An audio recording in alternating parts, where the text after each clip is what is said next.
There are two reasons why I am so excited about the episode which you are about to hear.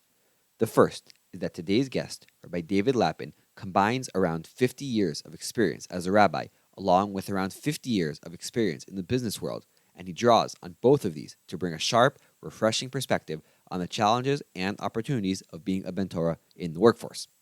The second is that today's guest was suggested by one of you. A huge thank you to Tuvia for reaching out and suggesting that we have Rabbi Lapin on the show, and for connecting me with Rabbi Lapin. I love receiving all types of feedback, and guest suggestions are certainly welcome. My information is in the show notes, and everyone is welcome to reach out. My name is Yaakov Wolf, and this is Stark Tank.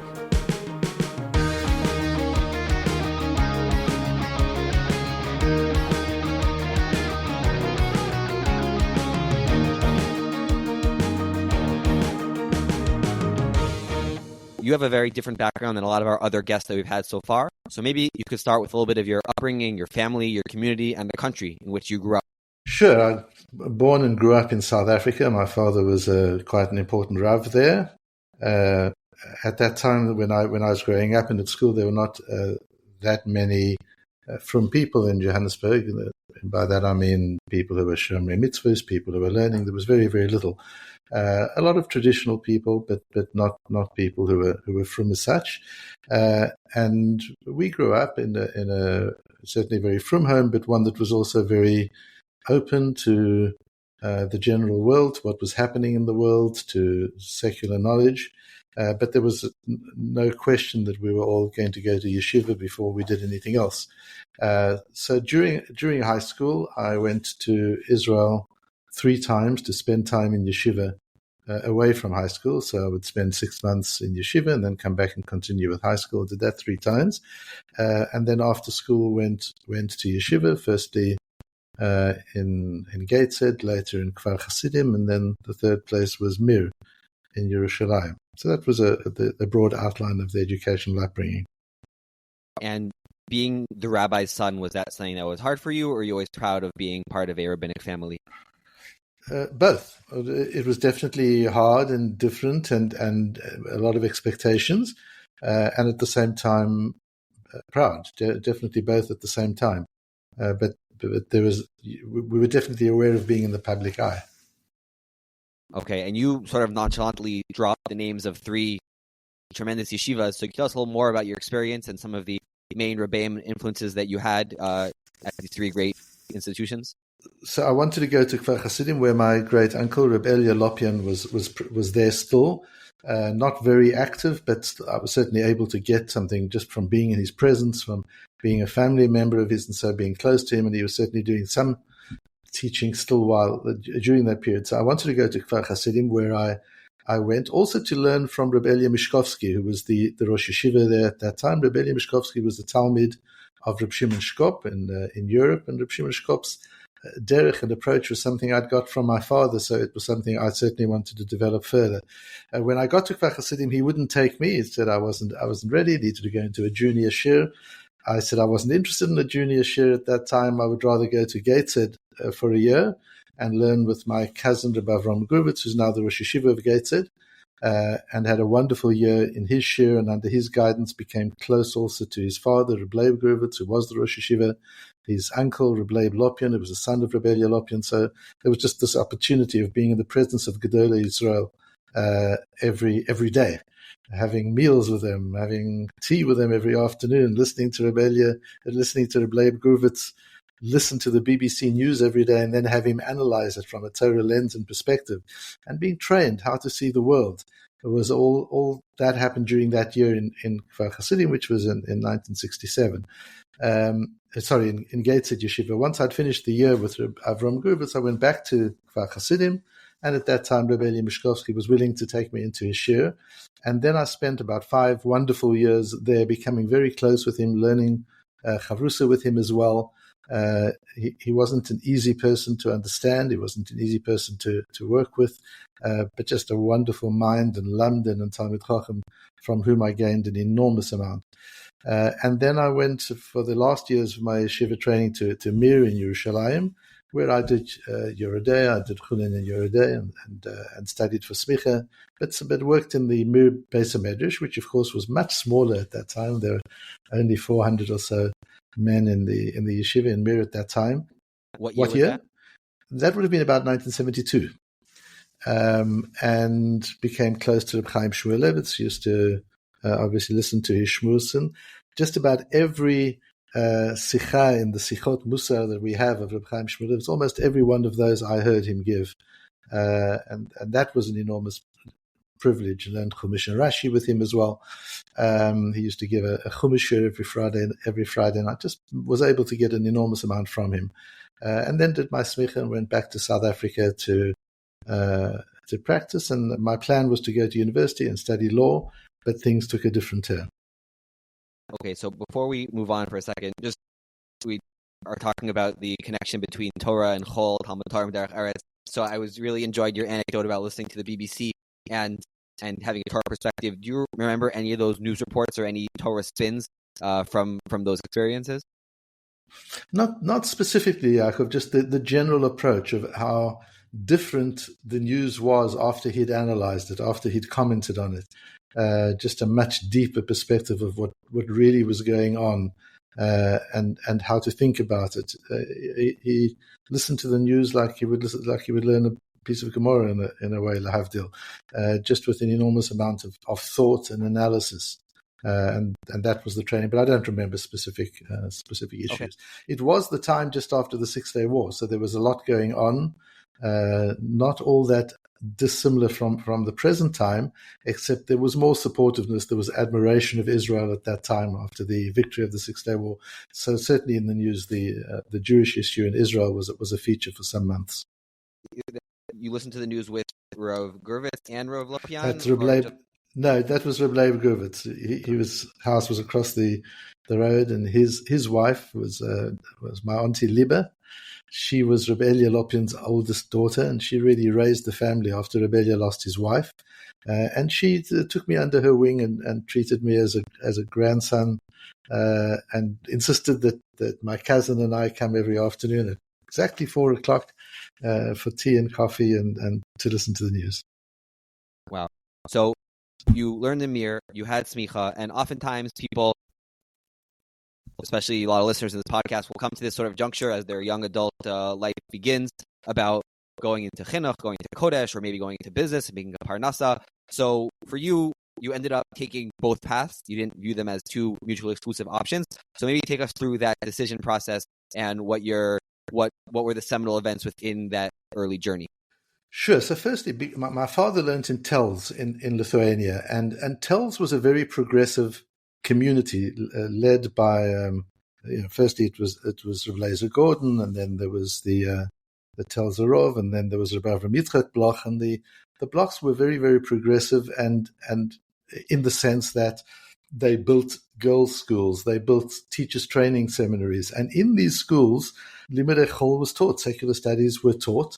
And one of the key personalities in that system, in the Telz educational system, was a man by the name of Dr. Holtzberg, who was also the landlord, the person my father stayed with. Dr. Holtzberg was a Talmid Chacham and also a PhD, and he was involved in helping the Telzer Rov put together this educational system. They believed that the girls should be educated at the highest level, both in secular and in Kodesh. And his approach, and the Telz approach, was that, yes, the one is Kodesh and the one is Chol, but yet they're part of the same system. At the end of the day, it's not two complete competing systems.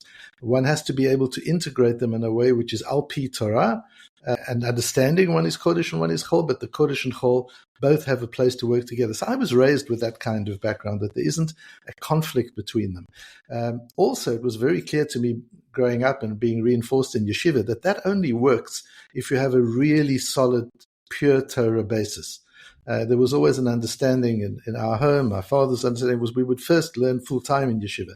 Even if we were thinking of going to yeshiva university, which was something I was thinking about at one point to gain something from Rabbi Yoshe Ber Soloveitchik, which I desperately wanted to do. But there was an understanding, first several years in pure yeshiva, 100% learning without any other influences, and then to do whatever we wanted to do. When I came back to South Africa after I had smicha, the one decision was I didn't want to earn my living in Torah. I wanted my income to be independent from my Torah. And the reason for that was to preserve my intellectual independence. I saw my father, in a sense, his struggle and his challenge. He was amazingly intellectually independent, but it cost him a lot. I think it was a struggle. And I didn't think that I had that strength of character to be able to be taking money and income from an organization that was paying me, and yet to be intellectually independent enough to learn, and more important, to teach what I believed was true and right without paying any attention to the politics or to what was required at the time. So I made a decision. I'm definitely going to find a way to earn my living separately from Torah, as much as I'll be dedicated to continuing learning and teaching Torah.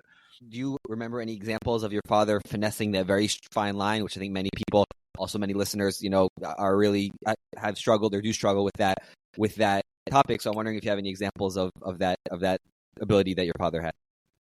Well, my father was completely unwilling to bend to what his Balabatim might have wanted him to do. I think during the first 20 years of his career, he didn't have to. I think they were so in awe of him and supported him, and I think it was fine. But in his later career, there was definitely pressure. When he went to Cape Town, he became the chief rabbi of Cape Town.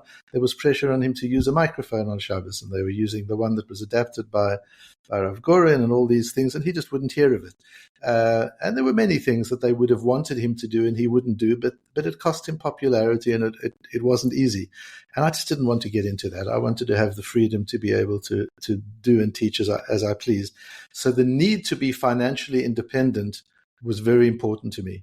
What I didn't fully appreciate at the time, and I'm thankful that I didn't appreciate it because I wouldn't have wanted it to change anything, is how demanding it would be to be in both worlds simultaneously. Not because of conflict between Kodesh and Chol, that's never been a problem for me, but because in a competitive world, you want to be at the top of your game in both areas. So in the area of business where I finally went in, and we'll talk about that in a moment, I'm sure, I wanted to be among the best in my field. In Rabbonis and teaching Torah, I wanted to be the best in the field.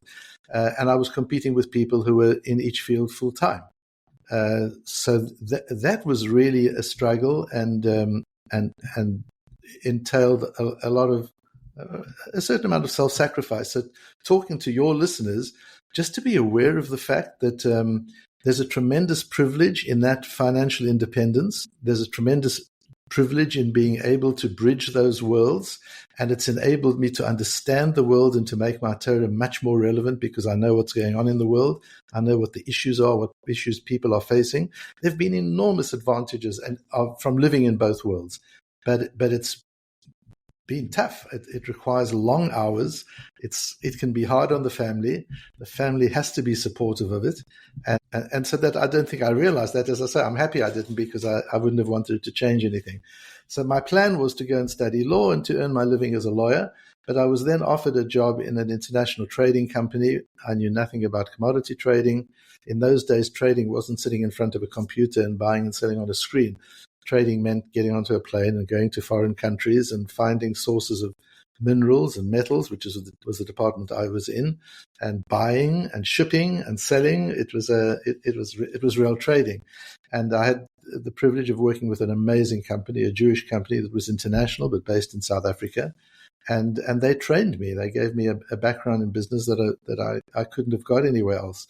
So that was my out. That was my opportunity to find parnasa outside of Torah. And as soon as I had that, I started my own community. I knew that the shuls wouldn't want a rabbi who spends part of his time in business, and that's not what I wanted to be doing either. So I started my own community, which was a serious base of medrash. Balei Tshuva at the time, it was the beginning of the Baal Tshuva movement, early 70s in South Africa, and started with highly intelligent, successful young people who had very little Torah background, but were willing to learn, and started with them on a serious level of Gemara learning, which a lot of my colleagues in the Rabbonis thought was crazy to take a Baal Tshuva and learn with him on a yeshiva level.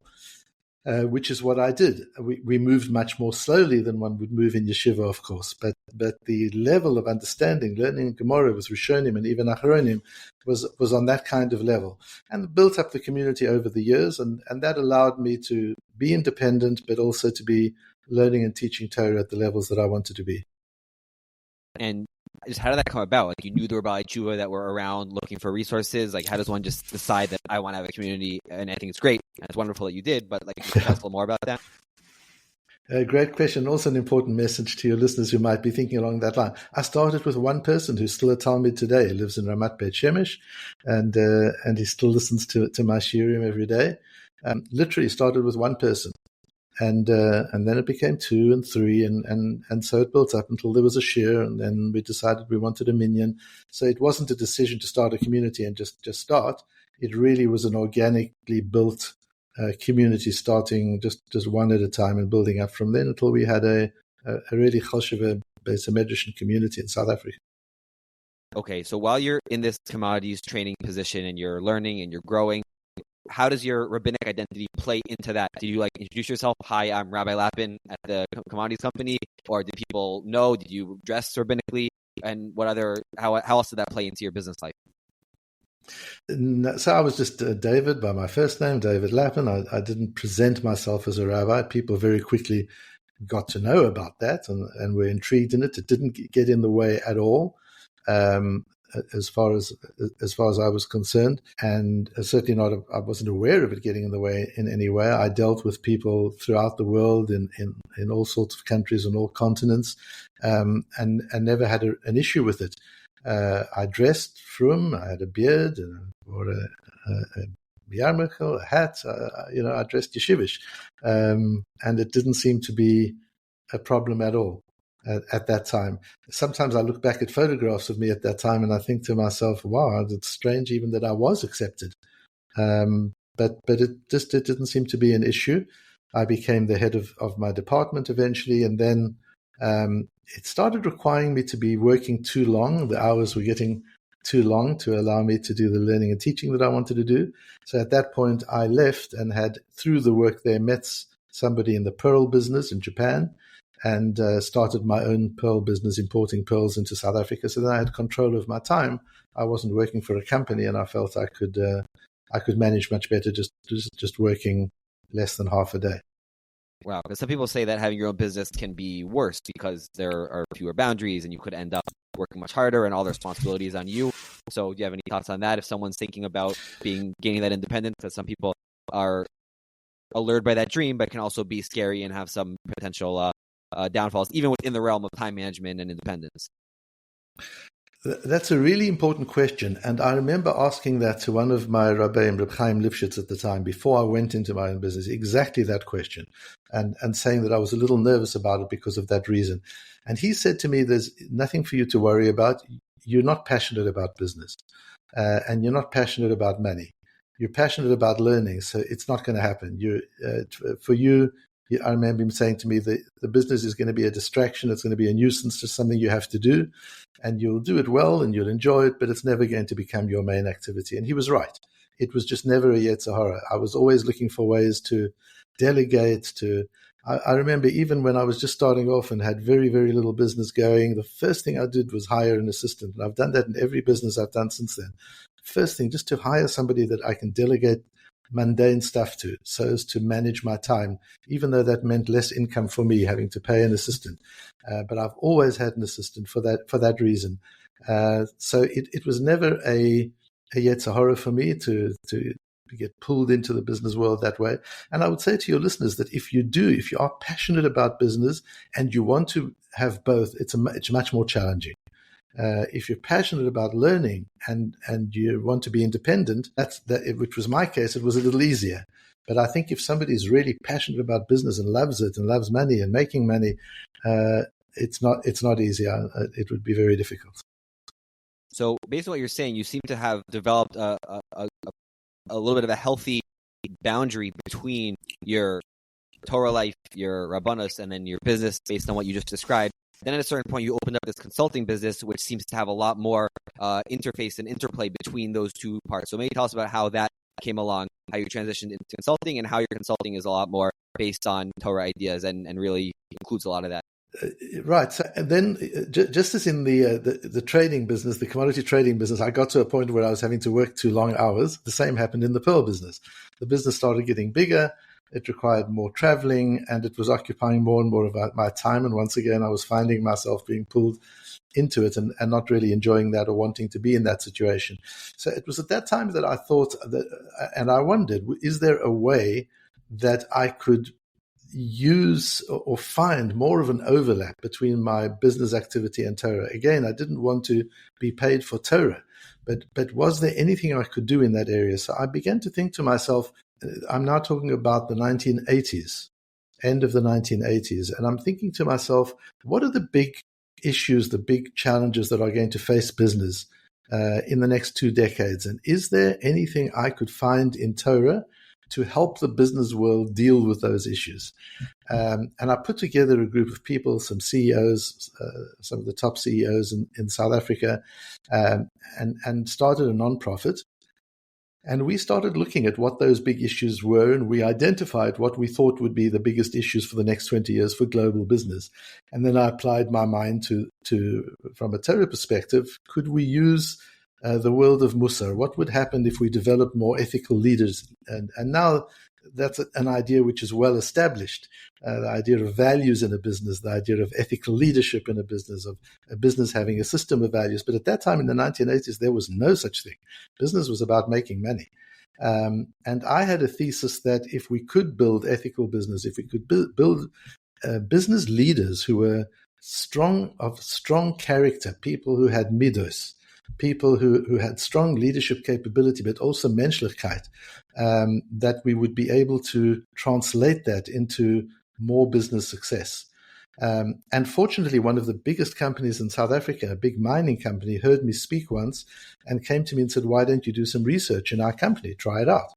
And they funded the research. So we did some magnificent research. I developed some programs based on Mussar, based on the Mesilas Yesharim, based on the Chovos Halevovos, using Gemara methodology to analyze a problem. So I'm using what I know, what I've been raised with, as a lens through which to look at the development of business leaders and the development of business strategy. And the results were phenomenal. And they then wanted to buy the program, which was the beginning of a consulting company. I realized I've got something that can actually generate income. At that point, my business partner joined. She came from a regular consulting company and said, wow, what you're doing is so revolutionary. I want to work with you, which she did, and she still works with me today. Her point and her role in the beginning was to convert us from a non-profit to a for-profit consulting company.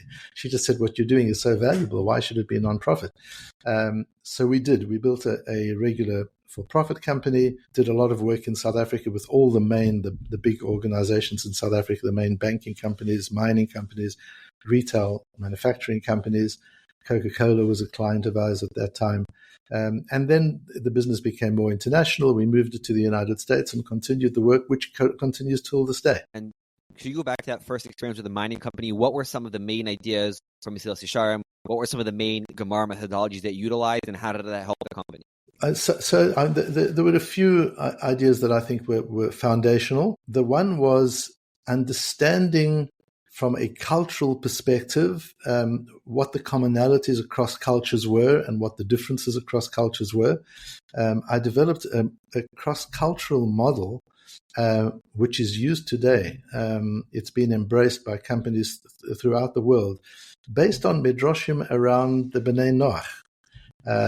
And what the culture of shame is, and what the culture of yeshivas is, and what the culture of cham is, and then tracking the various nations of the world and saying how much of cham is in this nation, how much of shame, how much of yeshivas, because my thesis was that every nation in the world till today is a composite of those three founding cultures. If you look at shame is about ideology. It's about it's about a belief in a system, a belief in the Rabbi Shalom in this case, about intellectual ideas, and that's being able to name things and to build ideas. Yeshivas is about structure and about balance and about harmony, And Cham is about human connection and passion and relationships. And these are the factors that play into cultures. And we've used that since that time. It's already over 30 years that we used it. I presented it at Harvard Business School, and they said it was one of the most innovative multicultural models they'd ever seen. Jack Welch used it at General Electric, and they loved it. This is something that we've used all over, and it's been very, very powerful. That's on the dealing with cultural complexity, which today is as relevant as it was 30 years ago, even more relevant. And we do a lot of work in that area in the United States and across the world in that particular area still today. Then there was the idea of the Chovos HaLevavos, of every individual being able to discover his or her purpose. What did the Rebbeinu Shalom put you in the world for? And now purpose has become a word, again, an idea in business. It wasn't then. We were one of the first, maybe even the first, to be talking about purpose as different from mission, as different from vision, both a business having a purpose and an individual, and using the method of the Chovos HaLevavos, which I developed further, to actually help a person discover, what did Hashem put you in this world to do? Now, when I work in the business world, I don't talk about God and I don't talk about the Torah. Usually they figure out quite quickly that that's where it comes from. But I talk about, what is your purpose in the world? What have you been put here to do? And we have a methodology now that can help a person dig deep and articulate what they've been put in this world to do. And likewise with a business, I've always argued that if 6 people come together to lead a business or to found a business, or 10 people or 12 people, that's a very unique group of people. Each individual is unique. So when 10 people get together, it's 10 unique individuals. The uniqueness of those 10 people is unprecedented. There's nobody in the history of humanity that's been anything like those 10 people. So how do you find out what those 10 people have that nobody else has? And how do you build a business and a competitive advantage out of that inherent difference? So that's a whole idea that I developed out of the Chovos HaLevavos and other Mussar works, and also out of Gemaras and Chazal. And I guess most great businesses are built off of solving problems, making things better for people. And you mentioned that you were sort of trying to foresee the problems the business world was going to face going forward, talking about the early 80s, moving onward. So could you just clarify what you felt those problems, those challenges were? And then maybe specifically in the mining case, like what do we lose? What are people losing out by not realizing these ideas of the value of the individual, the value of cross-cultural connection and understanding? What? So what we saw at that time was where the world was going was towards globalization and towards digitalization. And this was in the very early stages in the 1980s. So if we projected what that would look like, we realized that there would be a drive for efficiency, which would start making people virtually redundant. That as technology, I mean, we're looking now at the next wave of that with AI. At that time, it wasn't about AI; it was just about digitalization. But the threat that people felt at that time, I remember one of my first big clients after the mining company was a newspaper company, and all the print setters had just been fired because now you could do it on a Mac. On an Apple computer, and you just didn't need these newsprinters. So an entire trade, an entire generation of people just became redundant. And we realized there was going to be more and more of that. And so we had to work out, what could people do that machines could never do? And how do you train people for that? How do you develop people for that so that you can delegate more and more to technology and develop the human to do that which machines couldn't do? And the most important piece in that puzzle was the human being's ability to inspire others. To do the work, we realized machines would be able to do more and more of the work. But to think things through, this was long before the AI period. And of course, now the big question is, how much thinking could machines actually do? But at that time, it was clear that machines wouldn't be able to think. They would be able to manage vast amounts of data. But how do we make sure that people are using their capacity to think and their capacity to inspire others? And if we could take that ability to think and to inspire and to innovate and build that capacity, that would be the competitive drive of a business. Because we realized when it came to the machines, all businesses would be able to buy the same technology. That wasn't going to be the competitive advantage. The competitive advantage was going to be the quality of strategic thinking and the quality of inspirational leadership that would boost productivity and innovation more than anything else. So that was the main focus and thrust of what we were doing then, and it isn't too different from what we're doing today. And going back to the advice that you got from your Rebbe that, you're going to be okay when you have that dispassionate approach towards your business. So it sounds like you have a much more passionate approach to this current business. So how do you find that playing out in your own life? What were the effects of developing a business where you're able to really create a beautiful synergy, but also that obviously has, as you alluded to before, its own set of challenges and dangers? Yeah, you're asking beautiful questions. What this did for me was my real passion was in teaching, and I realized that as a teacher, I wasn't going to be able to make much of a living. So this enabled me to teach in a way that the value of the teaching was exponentially greater in a measurable financial level. Of course, even a teacher who teaches children in an elementary school or a kindergarten, for that matter, is doing an incredible job of work. And I think they should be the most highly paid people in the world, but they're not. And this way, teaching in a way that could make such a difference in a business, I realized I was able to build up a parnosa and build up a business. So there was the possibility, you're right, here my passion found a place to be active. And the way I dealt with that was by entering into that partnership. I mentioned a partner who came from the consulting world at that time, and she's been with me all the time. So, for example, even today, I'm in Eretz Israel, and I'm teaching Torah for most of the day, and she's running the business. And she said to delegate, to hire people, to make sure that I'm only doing what other people can't do, and that anything that somebody else can do, I hire people to do.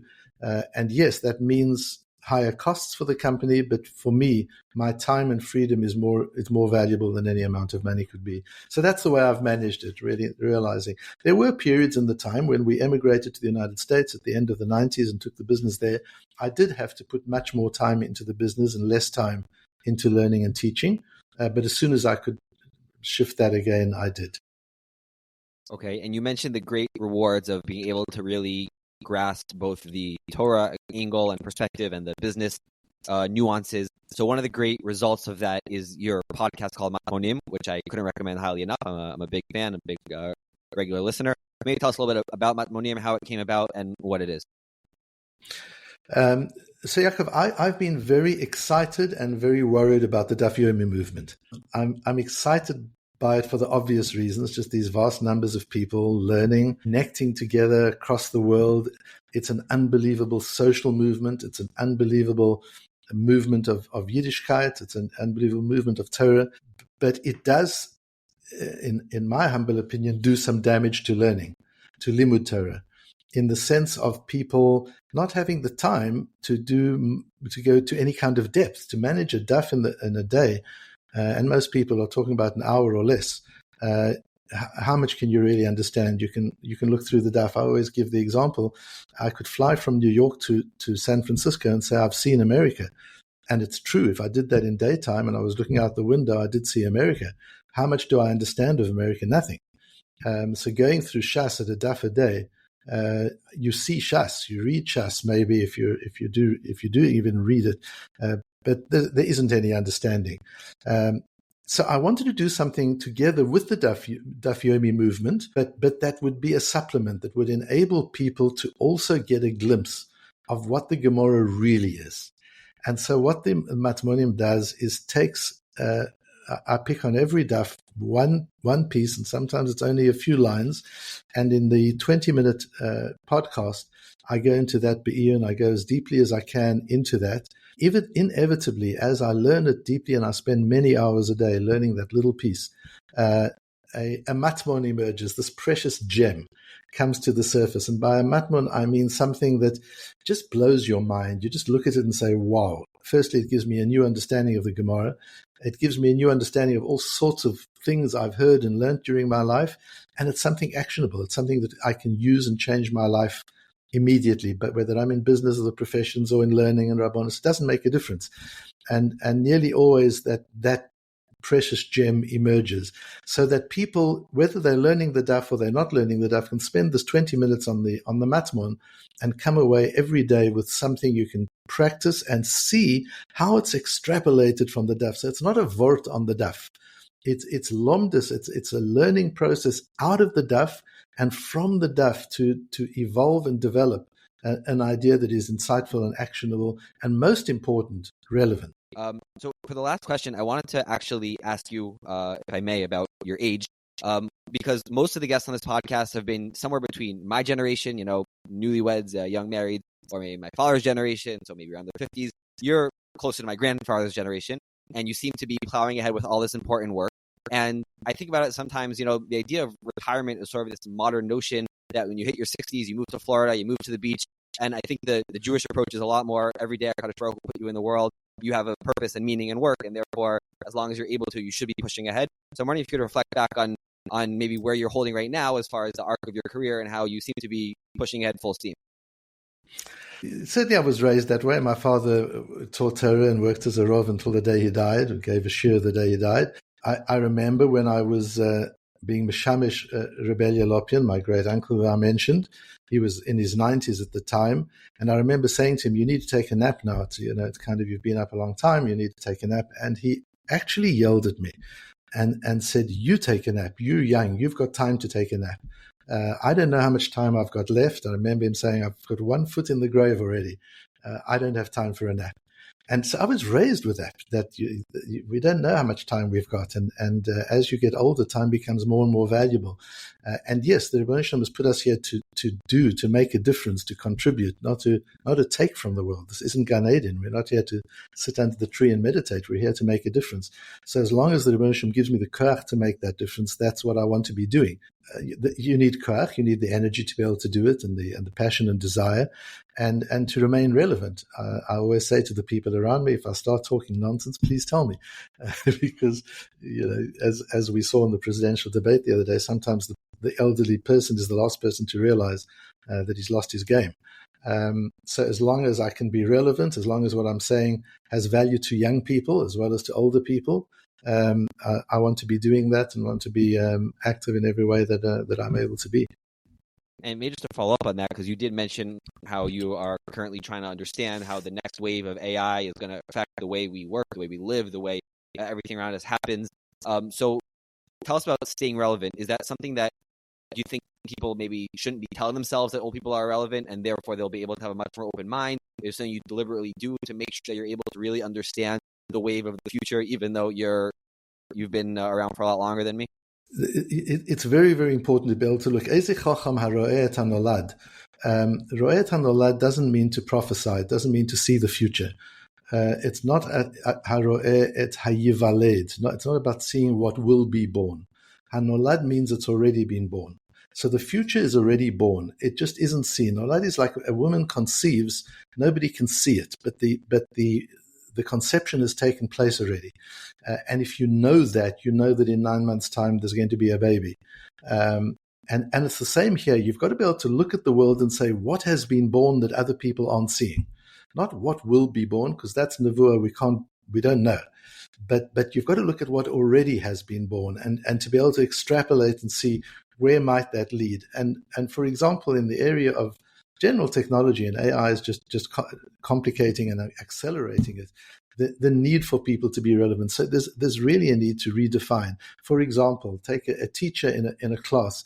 A teacher, there's no need for a teacher to teach information anymore. That went away years ago, and yet the educational system hasn't reformed itself yet and hasn't redefined itself yet. The child is sitting in the classroom with his cell phone and can access the more up-to-date information than the teacher is teaching.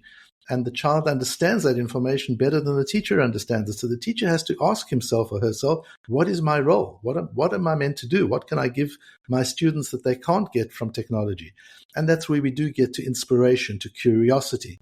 I've always said, in the current situation, if I were to start a school, I would teach only 2 subjects. I would teach Gemara and math, and 3 subjects, and English. Because if you've got that, the child can do whatever they want. If they understand math and they can think. Gemara to teach you how to think. Math is the language of technology, and English is the language of communication. With those 3, the world is open. You don't need a teacher for anything more than that. And get the best Gemara teachers and the best math teachers and the best English teachers. That's the way I would reinvent education. and inspire the children's curiosity. As a teacher, if I can make, and whether I'm teaching Limudei Kodesh or I'm teaching Limudei Chol, I've got to make the student curious. I've got to make the student want to learn more. That's all I have to do. And then, yes, teach the child methodology, how to go about it, how to manage information. In the case of Gemara, how to learn, how to analyze, how to open a sugya, how to make it relevant, how to apply it. There are things that one can teach once that's there. But teaching is one example of where you've really got to redefine what it is that you do. Rabbonim, giving shiurim, it pains me to see how many rabbis are taking their droshes from the internet. And now from ChatGPT, and you can see it immediately. You can see it; it's so obvious. Instead of working on the parsha, a good Rav has to spend almost a full day preparing his Shabbos droshes if he wants to be innovative and relevant and new.